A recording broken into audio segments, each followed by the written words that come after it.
Hello student, बहुत दिन से वीडियो नहीं आ रहा था तो आज हम फिर से थोड़ा सा तबीयत ठीक हुआ तो हम आप लोग को लेकर एक आज बहुपद चैप्टर के लिए वीडियो लेकर आए हैं। तो हेलो स्टूडेंट, आप देख रहे हैं सतीश स्टडी पॉइंट। तो आज इस वीडियो में हम लोग बहुपद के पार्ट 3 के बारे में हम लोग जानेंगे कि बहुपद में हम लोग धीराचार्य के फॉर्मूला को कैसे सिद्ध करते हैं। तो इस प्रकार के द्विघात बहुपद के सूत्र को कैसे प्राप्त करेंगे, यही धीराचार्य का नियम है। देखिए धीराचार्य के बारे में हम लोग बताते हैं। धीराचार्य सूत्र इसको हम लोग करते हैं। तो सबसे पहले हम लोग बहुपद के बारे में देख लिए थे कि बहुपद क्या होता है, बहुपद कितने प्रकार के होते हैं, घात के आधार पर कितने प्रकार के होते हैं, पद के आधार पर बहुपद कितने प्रकार के होते हैं, बहुपद को कैसे जान सकते हैं कि यह बहुपद है कि न है, यह बहुपद है कि न है। ये सब आप लोग को पार्ट 1 और पार्ट 2 वीडियो में आप लोग को पूरा अच्छा से समझाया गया है। तो सबसे पहले आज हम लोग धीराचार्य के सूत्र के बारे में देखें कि धीराचार्य के सूत्र से कैसे हम लोग द्विघात बहुपद के प्रश्नों को हल करते हैं। आइए तो हम लोग उस सूत्र के बारे में जानेंगे। तो चलते हैं धीराचार्य के सूत्र। तो सबसे पहले द्विघात बहुपद का व्यापक रूप हम लोग जानते हैं ax² प्लस b प्लस में bx और प्लस में c होता है, इतना होता है। तो हम लोग अगर इसको में बराबर हम लोग 0 लगा दिए तो हमारा यह समीकरण बन गया। क्या बन गया? समीकरण। तो इस समीकरण से हम लोग धीराचार्य सूत्र का देखेंगे क्या होता है धीराचार्य सूत्र। तो सबसे पहले जितना भी रूल नंबर फर्स्ट में क्या आता है, तो रूल नंबर फर्स्ट में आता है कि x² के गुणांक को दोनों तरफ x² के गुणांक से दोनों तरफ भाग देने पर तो भाग दीजिए। तो x² का गुणांक a है तो क्या हो जाएगा ax² बट्टा a प्लस bx बट्टा a c बट्टा a बराबर में क्या हो जाएगा 0। इतना हम लोग समझ में आ गया कि x² का जितना भी गुणांक होगा उसको हम लोग दोनों तरफ से भाग देंगे। तो a से a कट गया, अब हमारे पास बचा कुछ, तो x² बचा, फिर बचा b/a इंटू x बचा। ऐसे भी हम इसको लिख सकते हैं। आई जब प्लस में c/a है तो ऊपर जाएगा तो माइनस में c/a होगा। इतना हो गया। अब हम लोग देखते हैं कि इसको हम इस तरह से भी तो लिख सकते हैं x² प्लस 2 से हम लोग गुना किए, उसके बाद x है और b/a था तो 2 से गुना किए तो 2 से भाग देंगे तो जस के तस रह जाएगा कि ना, क्योंकि 2 और 2 कट जाएगा तो फिर b/a इंटू x बचेगा, ये जो पड़ी b/a इंटू x हो जाएगा। अब बराबर में हमने क्या लिख दिया माइनस में c/a, ये हमारा इतना है। उसके बाद हम लोग देखते हैं कि रूल नंबर 2 क्या कहता है। रूल नंबर हमारा 2 कहता है कि x 1/2 x का गुणांक कि होल स्क्वायर को दोनों तरफ जोड़ने पर तो दोनों तरफ जोड़िए। तो दोनों तरफ जोड़िएगा तो क्या होगा, सबसे पहले x² के गुणांक को सबसे पहले हम लोग देख लेते हैं कि क्या होता है। तो x² का गुणांक क्या है an/2, x का गुणांक क्या है, तो x का गुणांक एगो 2 है, x का गुणांक एगो b/2a है। तो e 2 से e 2 कैंसिल हो गया, बचा क्या, बचा हमारा क्या हो गया, तो b/1/2 गुने b/a के होल स्क्वायर, इसलिए b/2a के होल स्क्वायर, इतना हो गया। तो b/2a के होल स्क्वायर इतना हुआ। तो अब देखेंगे इसके बाद फिर क्या होगा, जैसे कि हम लोग यहाँ लिखेंगे कि x² प्लस में 2 इंटू b/2a और यहाँ पर बचा मेरा b/2a, तब प्लस में b/2a के होल स्क्वायर को मैंने पट्टी एक साइड में जोड़ दिए। अब बराबर मैंने c/a है तो इसको में हम लोग भी जोड़ दिए b/2a के होल स्क्वायर। b/2a जो भी है वो दोनों पट्टी जोड़ना है। तो रूल के अनुसार इतना के होल स्क्वायर को दोनों तरफ जोड़ना था, तो इतना आया। तो ये दोनों पट्टी, इसमें हम लोग दोनों पट्टी इस इन्हों जोड़ दिए और इसमें इन्हों जोड़ दिए।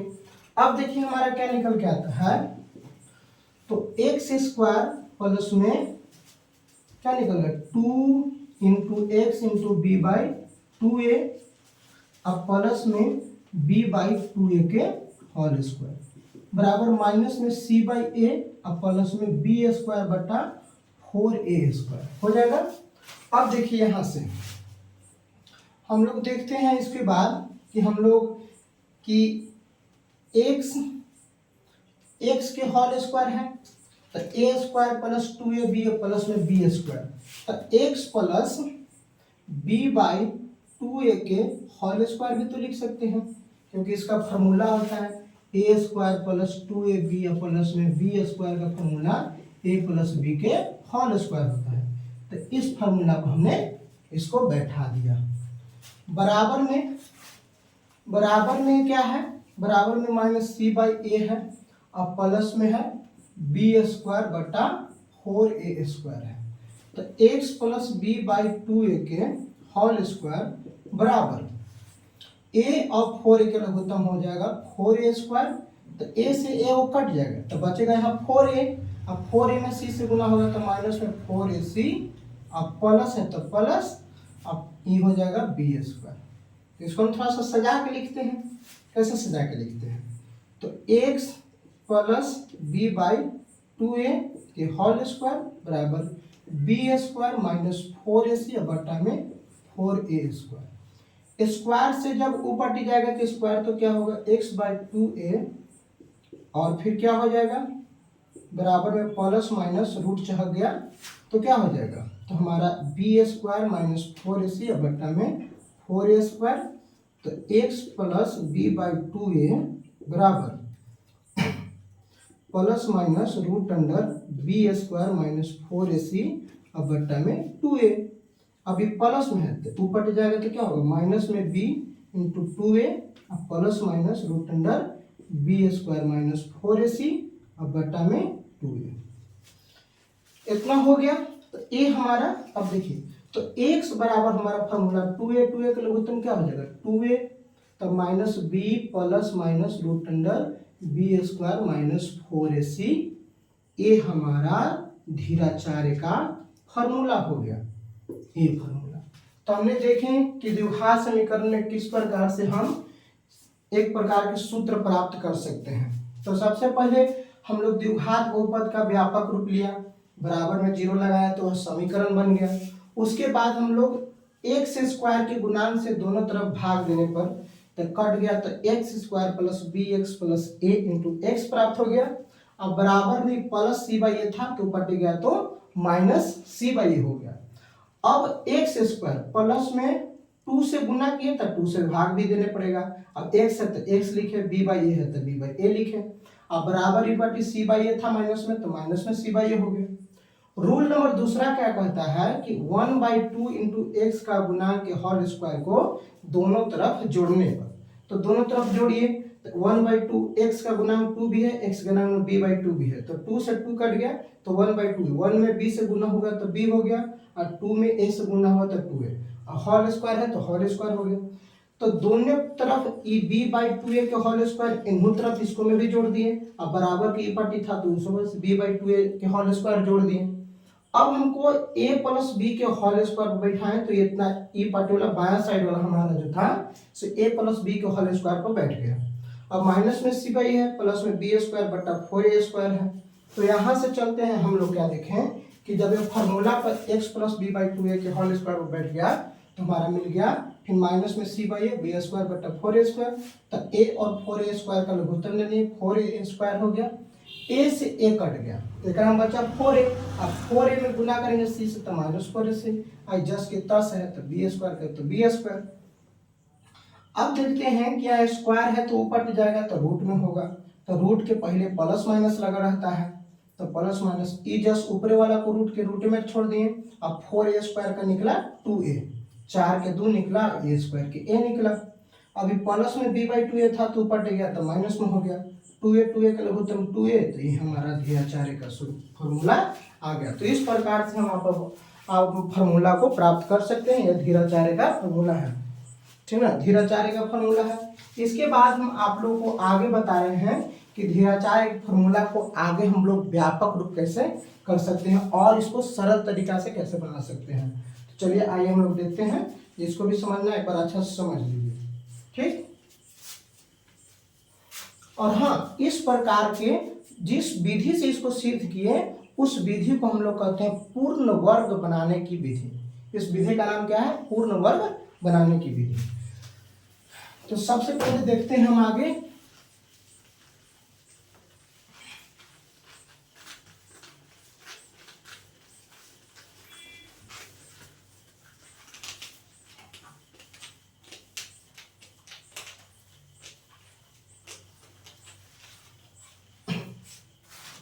तो हम लोग धीराचार्य के फॉर्मूला में पढ़े हैं कि x बराबर होता है -b plus minus root under B square minus 4ac और बटा में 2a होता है। तो द्विघात बहुपद में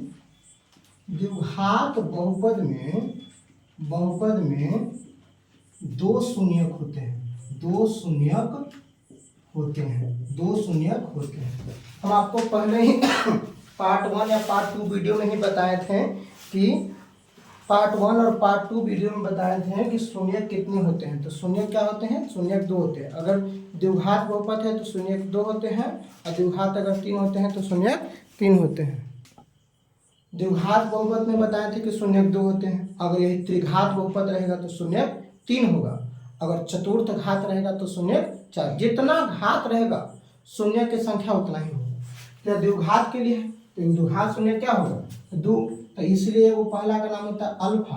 अल्फा बराबर होगा -b plus root under B square minus 4ac बटा में 2a। और एक बीटा होता है तो -b minus root under B square minus 4ac बटा में 2a होगा।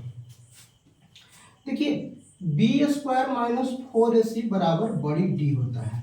इसका नाम डी का नाम होता है, डी को हम लोग विवेचक न तो फिर विवेकतर बोलते हैं, दोनों नाम होता है।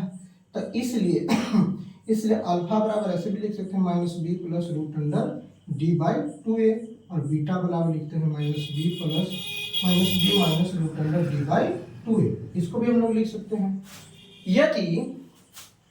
यदि अल्फा प्लस बीटा का मान निकालना चाहें तो कैसे निकलेगा? तो अल्फा प्लस बीटा का मान निकालना है तो अल्फा बीटा का जोड़िए -b plus root under D by 2a, और प्लस में -b minus root under D by 2a।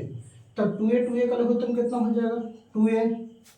अब देखिए तो -b plus root under D by D, अब प्लस यहाँ प्लस माइनस हो जाएगा तो -b और minus root under D by 2a।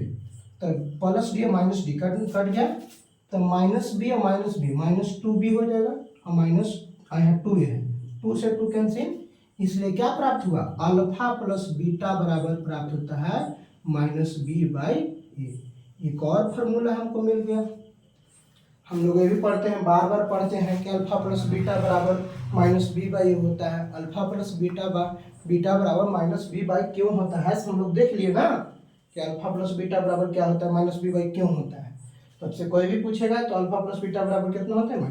एक और हम लोग फॉर्मूला जानते हैं कि अल्फा इंटू बीटा बराबर क्या होता है। बड़ी क्लास 10 का BM क्वेश्चन है कि अल्फा प्लस बीटा और अल्फा इंटू बीटा बराबर क्या होता है। तो देखते हैं -b plus root under D by 2a into -b minus root under D by 2a हो गया। अब इसको गुना कीजिए तो a हो गया, b हो गया, a हो गया, b हो गया। तो a माइनस b अगर रहेगा, अब a प्लस b रहता है या माइनस में यहाँ प्लस में यहाँ रहेगा तो उसका फॉर्मूला होता है a square minus b square होता है। ये फार्मूला होता है हमको। तो -b के होल स्क्वायर और माइनस रूट अंडर डी के होल स्क्वायर, तो बटा में क्या हो जाएगा 2a में गुना होगा तो 4a स्क्वायर हो जाएगा। अब देखिए ये b स्क्वायर हो जाएगा, माइनस में d और बटा में 4a। हम डी का फार्मूला भी लगा सकते हैं, बी स्क्वायर माइनस 4ac बटा में 4a²।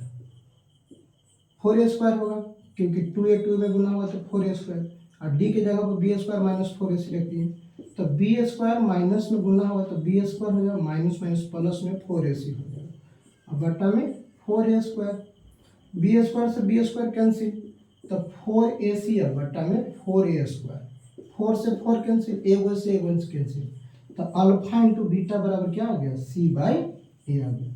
तो हम लोग ये भी नहीं जानते थे कि क्यों होता है, खाली ऐसे रटते थे कि अल्फा इंटू बीटा बराबर c/a होता था। तो आज हम लोग ये भी जान लिए कि अल्फा इंटू बीटा बराबर क्या होता है, c/a होता है, और अल्फा प्लस बीटा बराबर क्या होता है, तो b/a होता है।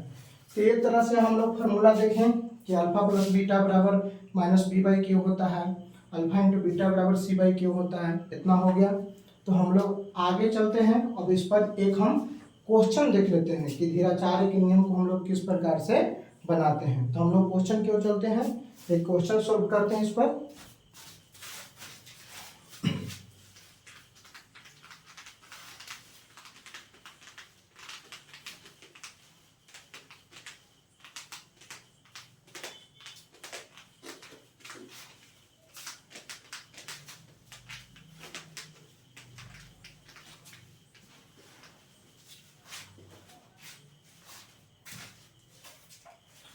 पहला नंबर क्वेश्चन है कि अगर रहेगा 2x² माइनस 8x प्लस 6, और इसको सोल्व करना है, शून्यक ज्ञात करें का शून्यक ज्ञात करें, शून्यक ज्ञात करें ऐसे दिल रहेगा। तो सबसे पहले 2x² माइनस में 8x और प्लस में 6 है, तो इसको तुलना करेंगे ax² plus bx plus c से तुलना करेंगे। तो a के जगह पर 2 है, b के जगह पर -8 है, और c के जगह पर 6 है।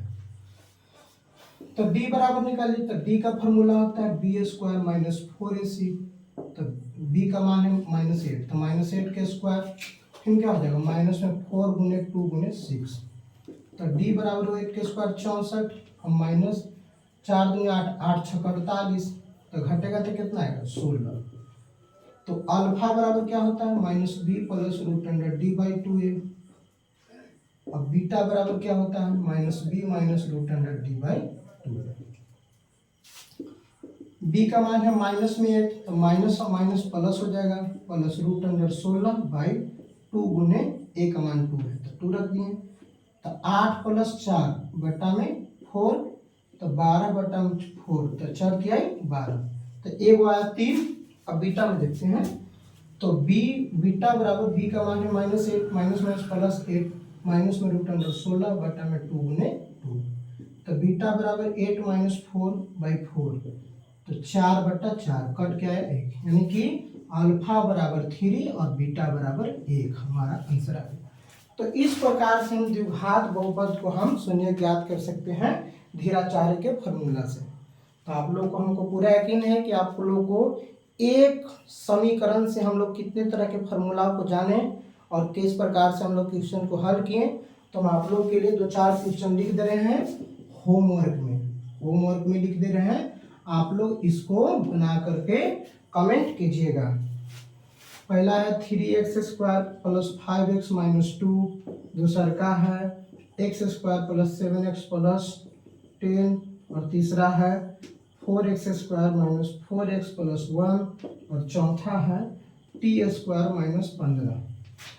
इसको आप लोग सोल्व करके हमको कमेंट कीजिएगा। आप लोग धीराचार्य के नियम से आप लोग पहला और दूसरा वीडियो में हम लोग आपको ट्रिक से भी सिखा दिए थे कि बहुपद के शून्य कैसे निकालेंगे, और गुणनखंड विधि से भी शून्य निकाल दिए थे, और आज हम लोग आप लोग को धीराचार्य के नियम से भी सिखा दिए। तो यदि मेरे वीडियो आप लोग को अच्छा लग रहा है तो लाइक करें और सब्सक्राइब करें तथा चैनल को और जगह सभी जगह शेयर करें। धन्यवाद।